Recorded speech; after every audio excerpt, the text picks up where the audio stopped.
Apologies guys, एकदम से मेरा इंटरनेट डाउन हो गया था। Things happen. आप क्या क्या करें?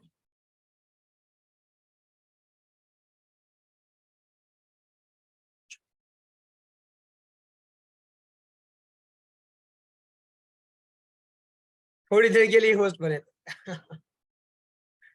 खुशी के लम्हे बहुत थोड़े से होते हैं।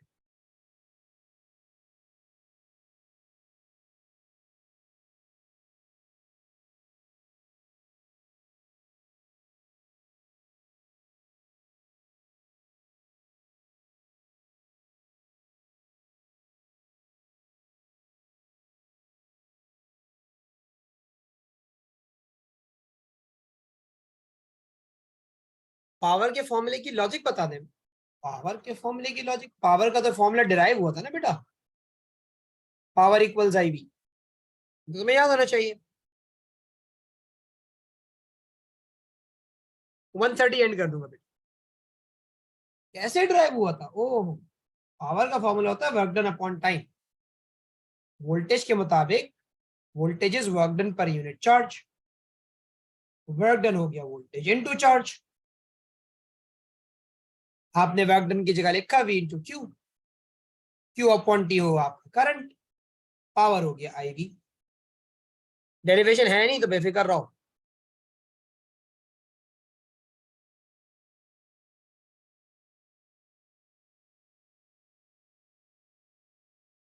साथ बेटा पार्ट सी में एमीटर सीरीज में लगाएंगे हम, क्योंकि वो करंट बता देगा, और वोल्ट मीटर लगाएंगे पैरेलल में। बेटा वोल्ट मीटर रेजिस्टर के पैरेलल में लगेगा ना। पैरेलल में लगने के लिए उसका एक एंड हीटर के आगे होना चाहिए, एक एंड हीटर के पीछे। मैंने बाहर इसलिए बनाया, कंटेनर के अंदर थोड़ी बनाऊंगा वोल्ट मीटर। ये देख, हाँ ये देख, हाँ ये देख, यहाँ थोड़ी लगाऊंगा अंदर। अंदर कैसे लगाऊं? कंटेनर के अंदर बॉइलिंग चल रही है वहां पे,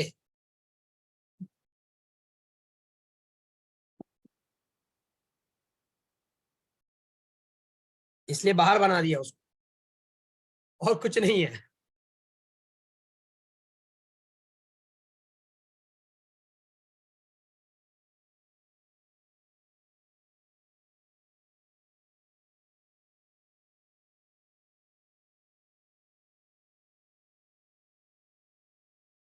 रिक्वायर्ड टू डू वर्क का मतलब ये है मॉलिक्यूल्स के दरमियान में फोर्स लगी हुई होती है, उस फोर्स के अगेंस्ट काम करने के लिए, यानी मॉलिक्यूल्स को एक दूसरे से दूर करने के लिए आपको एनर्जी चाहिए।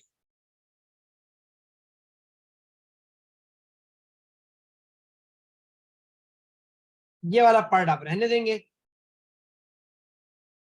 ठीक है, क्योंकि वेपराइजेशन के ऊपर बात है, अब रिमूव हो चुका। कहता है the piston is free to move in the cylinder as the liquid boils. The piston is pushed upwards in the cylinder at constant speed. Volume occupied by the gas just above the liquid increases. Discuss whether the upward force on the piston changes as the piston moves upward at constant speed. कह रहे भाई क्या ये force change हो रही होगी जब आपका पिस्टन कांस्टेंट स्पीड पे ऊपर जा रहा है? देखो इसमें एक आध दो तीन बातें हैं जिसका आपको थोड़ा सा ध्यान रखना है, इसका जवाब देते हो। आपका पिस्टन जब यहां से ऊपर की तरफ जा रहा है तो लाजिम बात है अपवर्ड फोर्स तो आ रही है उसको, और जा भी कांस्टेंट स्पीड पे रहा है। तो न्यूटन के लॉ के मुताबिक आपको ये बात पता है कि रिजल्टेंट फोर्स कांस्टेंट होनी चाहिए।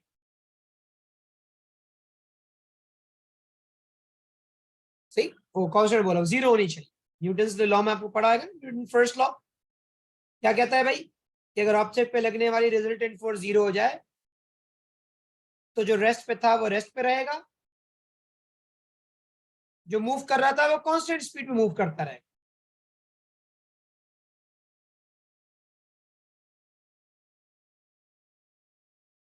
अब आपसे अगर ये पूछा जाए कि भाई कि अपवर्ड फोर्स चेंज होगी, तो अपवर्ड फोर्स चेंज नहीं होगी, इट डज नॉट चेंज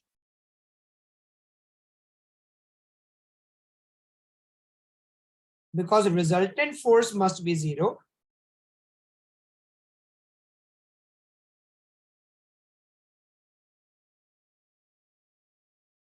उसकी वजाहत करते हैं भाई, resultant force will be equal to upward force minus weight किसका वेट? पिस्टन का वेट, क्योंकि देखो पिस्टन का अपना तो कोई ना कोई वेट होगा ना, और प्रेशर से आ रही होगी अपवर्ड फोर्स। तो अब क्योंकि वो चीज कांस्टेंट स्पीड पे जा रही थी, तो रिजल्टेंट फोर्स 0 होनी चाहिए। रिजल्टेंट फोर्स 0 होने के लिए upward and weight must be equal.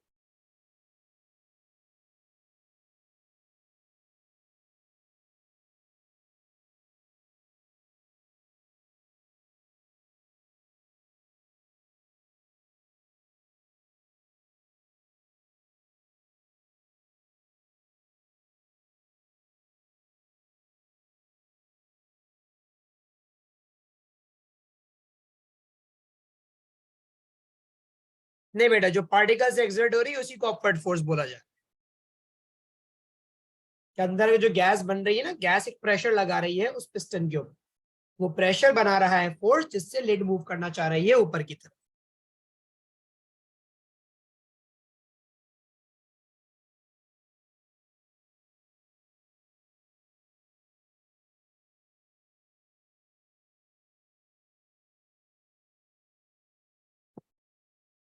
हाँ बेटा, प्रेशर कांस्टेंट होगा। वो इसलिए कांस्टेंट होगा क्योंकि और गैस बनती जा रही है ना। मैं मानता हूं गैस एक्सपैंड कर रही है, लेकिन और स्टीम आने की वजह से अंदर का जो प्रेशर है वो मेंटेन्ड हो, इसलिए जो ऊपर वाली फोर्स है वो फिक्स्ड होगी और वेट के बराबर होगी। तभी तो पिस्टन कांस्टेंट स्पीड पे ऊपर जा रहा है।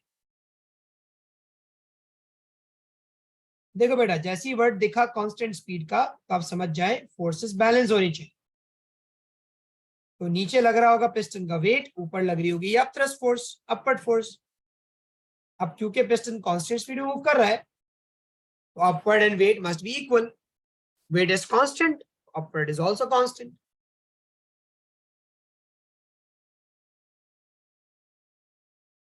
ये पार्ट डिस्कस करते हुए चलते हैं।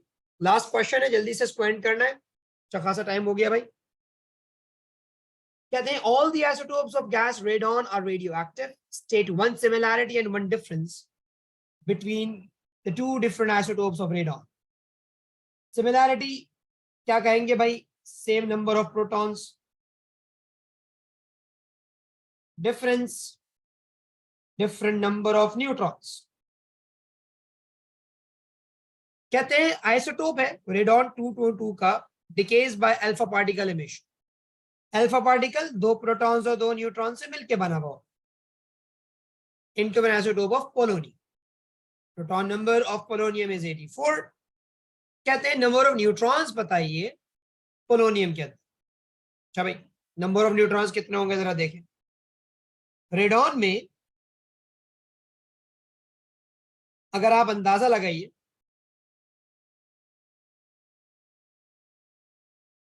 पोलोनियम के बारे में, कि आइसोटोप ऑफ पोलोनियम ना रेडॉन 222,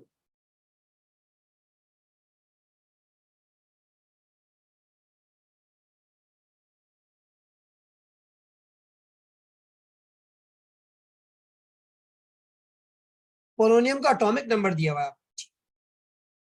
मेरा दिमाग में सुन होता जा, 84 है।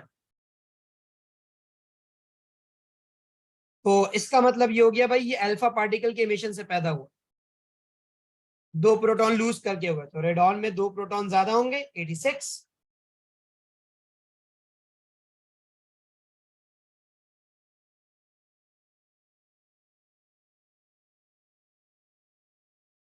और मास नंबर लाजिम बात है 4 से कम हो जाएगा, तो 222 में से 4 माइनस कर दो, 218 न्यूक्लियॉन्स हैं आपके पोलोनियम में। 280 न्यूक्लियॉन्स होंगे। अब उनमें से न्यूट्रॉन कितने हैं वो तो आप प्रोटॉन नंबर माइनस करके निकाल सकते हो, बेसिक केमिस्ट्री। 134 न्यूट्रॉन्स होंगे आपके पास।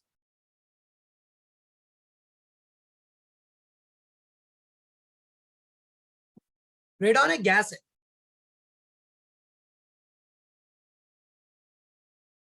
तो मैंने क्या किया, मैंने सिर्फ ये देखा कि भाई पोलोनियम में 84 प्रोटॉन्स हैं और रेडॉन में 222 न्यूक्लियॉन्स हैं। अल्फा के एमिशन से रेडॉन बना पोलोनियम, मतलब 4 न्यूक्लियॉन्स आपके पास लॉस्ट हो, तो 222 बन गया 218। 218 तो टोटल नंबर ऑफ पार्टिकल्स थे ना, उसमें से प्रोटॉन्स हटा दिए, जो न्यूट्रॉन्स मिल गए। जहां तक प्रोटॉन का ताल्लुक था रेडॉन में, तो मैंने ऊपर ही निकाल लिया कि पोलोनियम में अगर 84 प्रोटॉन्स हैं और ये अल्फा इमिशन के बाद बना है, इसका मतलब रेडॉन में 2 प्रोटॉन्स और रहे होंगे। 84 + 2 86 प्रोटॉन्स।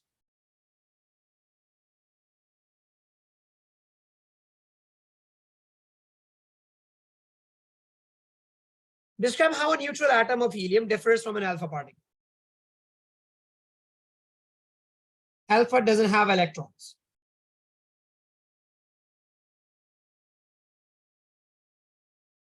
See, alpha के पास इलेक्ट्रॉन्स नहीं होते, हीलियम एटम के अंदर इलेक्ट्रॉन्स भी होते, अल्फा पार्टिकल में इलेक्ट्रॉन्स नहीं।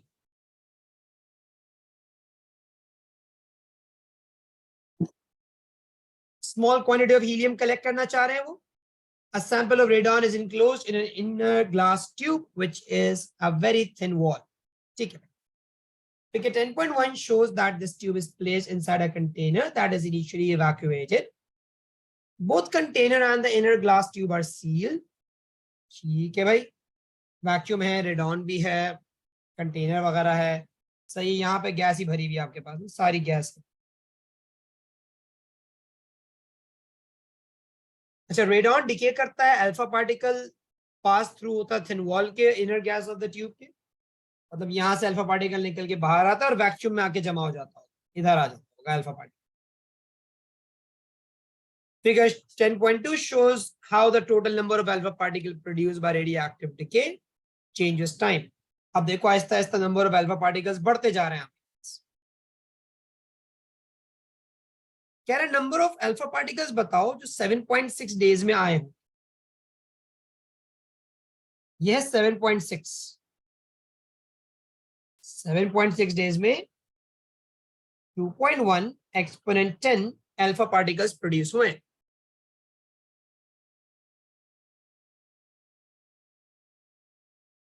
मुस्तफा, लीव द चैट बेटा, leave the class as well.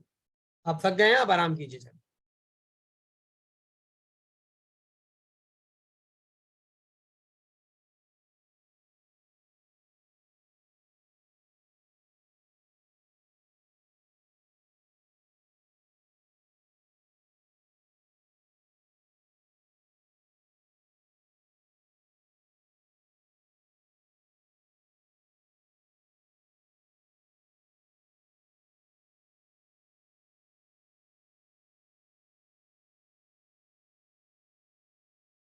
अच्छा भाई, उसके बाद कहते हैं initially there are 2.8 exponent 10 atoms of radon in the inner glass tube. As each radon 222 atom decays, it produces an alpha particle.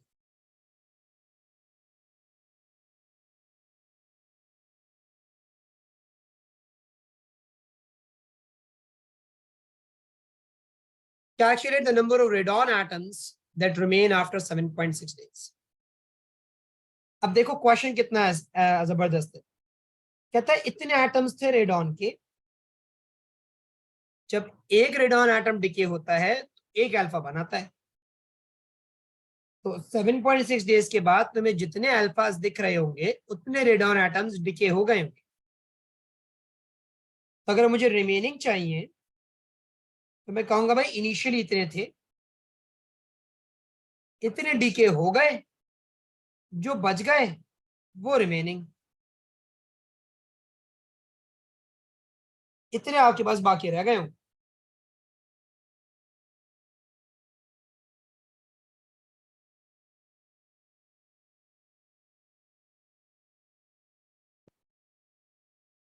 Question में उसने कहा था कि हर के बाद जब रेडॉन एटम डिके करता है, अल्फा पार्टिकल रिलीज हो जाता है और रेडॉन एटम खत्म हो जाता है। तो आपके पास जितने अल्फा पार्टिकल्स आ गए, समझ ले उतने रेडॉन एटम्स आपके खत्म हो गए, फिनिश हो गए। तो अगर मुझे ये बताना है कि भाई कितने बाकी रह गए, तो मैं टोटल नंबर में से ये क्वांटिटी माइनस कर दूंगा, यानी वो रेडॉन एटम्स जो डिके कर चुके हैं, जो रिमेनिंग होंगे वो मैंने यहाँ पे लिख दिए और डेसिमल को आगे लेकर गया तो 10⁻9 हो गया वो।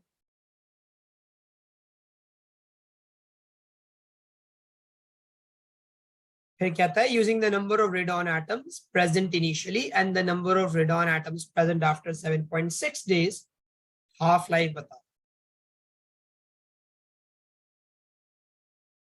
इनिशियली 2.8 एक्सपोनेंट 10 एटम्स थे, फाइनली 0.7 एक्सपोनेंट 10 एटम्स। यार भाई हाफ लाइफ बताओ कितनी हाफ लाइफ होती। तो मैंने क्या करना है, मैंने इसको हाफ कर करके देखना है कि कितनी बार हाफ होने के बाद ये क्वांटिटी इतनी हो जाएगी। तो भाई 2.8 को एक बार हाफ करूं 1.4, उसको एक बार हाफ करूं तो 0.7। इसका मतलब 2 हाफ लाइफ्स गुजरी होंगी 7.6 डेज में, 2 हाफ लाइफ्स गुजरी होंगी आपके पास, क्योंकि ये नंबर ऑफ एटम 7.6 डेज के बाद हुए।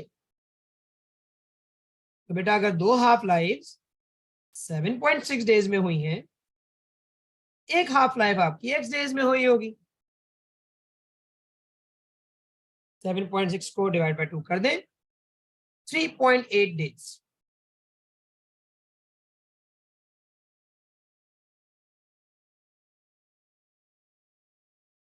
इसमें लॉजिक ज्यादा यूज हो रही है।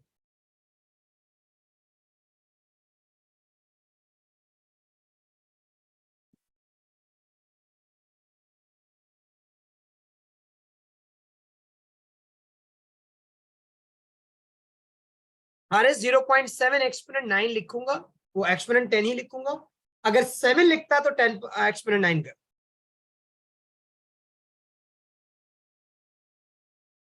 आखिरी दो parts, alpha particles become helium atoms which are collected in a vacuum shown. Explain in terms of properties of alpha particles why the wall of inner glass tube must be extremely thin. आपको तो पता है alpha particle की penetration power बहुत कम है, तो paper से रुक जाता है, तो ग्लास तो बहुत आगे की चीज है। तो आप यहाँ पे को पूछ रहे हैं ना भाई क्यों बहुत थिन होना चाहिए, तो आप उसका रीजन देखोगे कि भाई ये alpha particles have very less penetration power.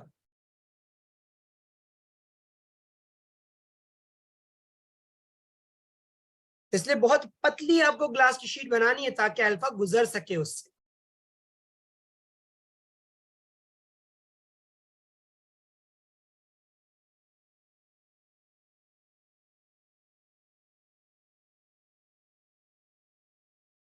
बेटा वो पेपर से भी पास नहीं हो पाता है, पेपर से भी रुक जाती है।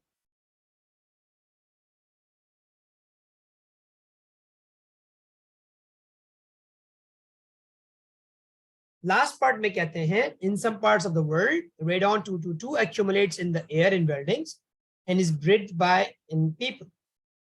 Explain why presence of alpha emitter in the lung is particularly hazardous. Alpha की आयनाइजेशन पावर बहुत ज्यादा होती है।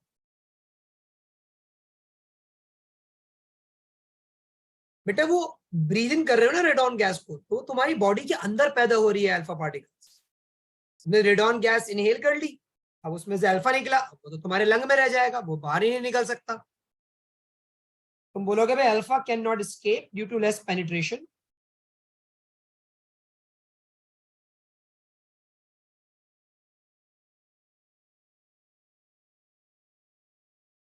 So it stays in lungs and causes ionization, which produces mutation कह लो या कैंसर कह लो, कुछ भी। आयनाइजेशन पावर का मतलब ये है एटम के साथ रिएक्शन करने की सलाहियत, ये समझ लो। क्योंकि जब वो गुजरता है ना तो वो एटम के इलेक्ट्रॉन्स निकाल लेता है, जिससे वो एटम मुख्तलिफ चीजों से बॉन्ड बनाने के लिए तैयार हो जाए। भाई जब तक शेल में इलेक्ट्रॉन पूरे थे तब तक चिल था वो, अल्फा के गुजरने से एटम ने अपना इलेक्ट्रॉन लूज कर दिया।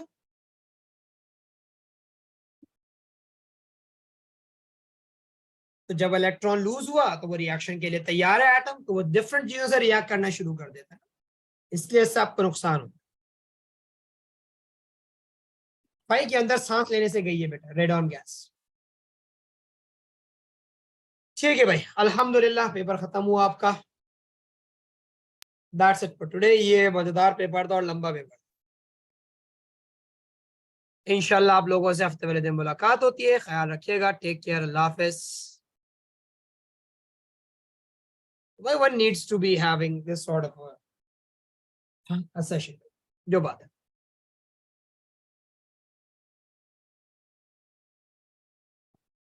वो बन गया तकिया का। ठीक है भाई, जाओ आओ। अल्लाह हाफिज। हम नेक्स्ट क्लास में। अभी एएस वालों की क्लास है। अल्लाह हाफिज भाई।